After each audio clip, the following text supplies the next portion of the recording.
श्री स्वामी समर्थ. जय श्रीराम. मित्रांनो, जर तुमच्या घरात पैसे येतो पण टिकत नाही, काम करता पण पूर्ण होत नाही, घरात सतत भांडणं, तणाव आणि अडचणी येत असतील, तर आजचा व्हिडिओ तुमचं नशीब बदलू शकतो.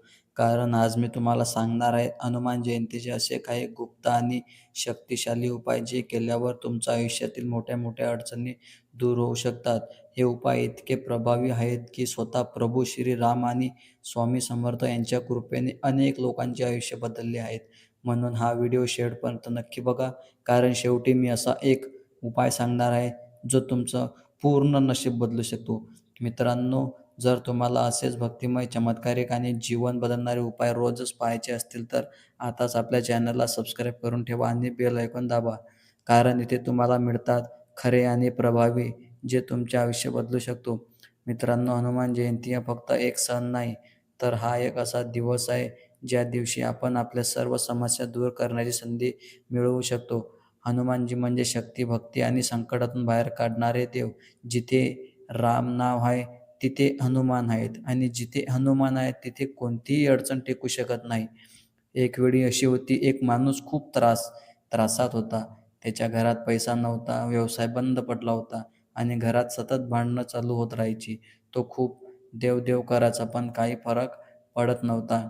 एक दिवस त्याला एक साधू भेटले. त्यांनी त्याला सांगितलं, हनुमान जयंती हे काही उपाय कर, तुझं आयुष्य बदलून जाईल. त्याने विश्वास ठेवला आणि तो उपाय करायला लागला. मित्रांनो, 21 दिवसात त्याचं नशीब बदललं. त्याचा व्यवसाय सुरू झाला, घरात सुख शांती आली आणि पैशाची कमतरता संपली. हनुमान जयंतीच्या दिवशी सकाळी लवकर उठा, स्नान करा, स्वच्छ कपडे घाला, हनुमानजी समोर बसून हनुमान चालीसा 11 वेळा वाचवा.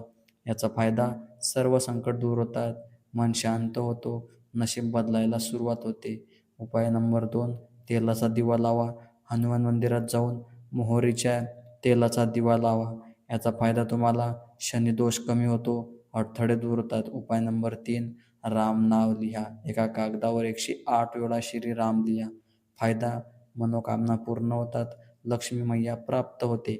उपाय नंबर 4, गोड नैवेद्य द्या.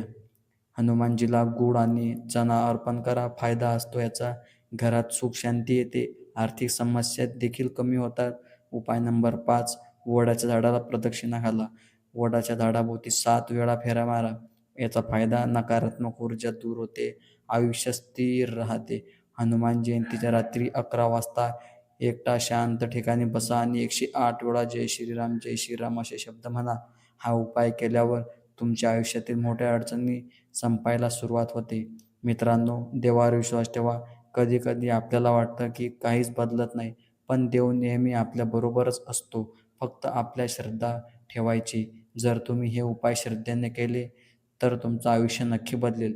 जय श्री स्वामी समर्थ आणि जय श्रीश्याम. आणि मित्रांनो, हा व्हिडिओ शेवटपर्यंत पाहिल्याबद्दल धन्यवाद. जर तुम्हाला हा व्हिडिओ आवडला असेल तर लाईक करा, शेअर करा आणि चॅनलला सबस्क्राईब करायला विसरू नका.